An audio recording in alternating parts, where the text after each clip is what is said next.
এক নির্জন বনে, যেখানে সূর্যের আলো গাছের পাতার ফাঁক দিয়ে মিষ্টি হয়ে ঝরে পড়ছে, সেখানে দুই শিয়াল বসে আছে।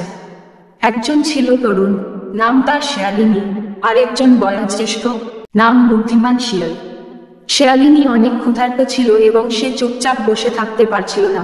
বুদ্ধিমান শিয়াল শেয়ালিনী বলল, আমি আজ রাতে গিয়ে বেশ কিছু হাঁস মুরগি চুরি করব। তুমি বলো তো কতগুলো নিলে ভালো হয়, 5টা নাকি 10টা? বুদ্ধিমান শিয়াল হেসে বলল, তুমি তো বেশ লোভী।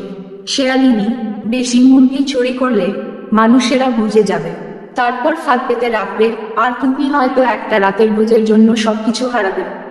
শেয়ালিনী ভ্রু কুঁচকে জিজ্ঞেস করলো, তাহলে কি করব আমি? বুদ্ধিমান শিয়াল মৃদু হেসে বলল, একটু ধৈর্য ধরো। একসঙ্গে অনেক মুরগি চুরি করার দরকার নেই, বরং দুটো মুরগি চুরি করো আর তাদের সাথে পালিয়ে বনে নিয়ে যাও।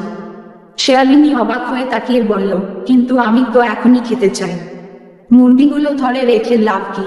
কারণ বুদ্ধিমান শিয়াল গম্ভীরভাবে বলল, যদি তুমি মুরগিগুলো বাঁচিয়ে রাখো, তারা ডিম পারবে।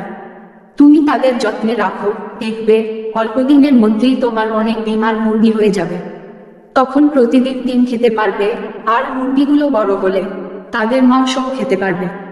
শেয়ালিনীর চোখ বিস্ময়ে উজ্জ্বল হয়ে উঠল, সে এভাবে কখনো ভাবেনি। বুদ্ধিমান শিয়াল আবার বলল, আর যখন মুরগিগুলো বয়স্ক হয়ে যাবে বা ডিম পাড়া বন্ধ করে দেবে, তখন তুমি তাদের ধরে মাংস খাবে। এভাবে তুমি প্রতিদিন ভালো খাওয়া পাবে, আর মানুষরাও কিছু টের পাবে না। এটা হচ্ছে দীর্ঘস্থায়ী পরিকল্পনা। শেয়ালিনী গভীরভাবে চিন্তা করলো এবং বুদ্ধিমান শিয়ালের কথায় সম্মতি জানালো। তুমি অনেক বুদ্ধিমান, বুদ্ধিমান শিয়াল, আমি তোমার কথাই মানব। বুদ্ধিমান শিয়াল মুচকি হেসে বলল, বুদ্ধি কিন্তু আমাকে এতদিন বাঁচিয়ে রেখেছে। মনে রেখো, বড় ভোজ হয় যে, যা কখনো শেষ হয় না। এখন যাও আর তোমার কাজ করো, হালকা পায়ে পায়ে। শেয়ালিনী বনের অন্ধকারে মিলিয়ে গেল, তার মনে নতুন এক পরিকল্পনায় পরিপূর্ণ। সে জানে, ধৈর্য এবং বুদ্ধিমত্তার সাথে মুরগি পালন করে সেদিনের পর দিন ডিম পাবে, মাংস পাবে, আর খাওয়া হবে অনেক সহজ, অনেক নিরাপদ। আর বুদ্ধিমান শিয়াল জানত, আরেকটি শিয়াল এখন বনে ঘুরছে, যার বুদ্ধি আর ধৈর্য তাকে অনেক দূর পর্যন্ত নিয়ে যাবে।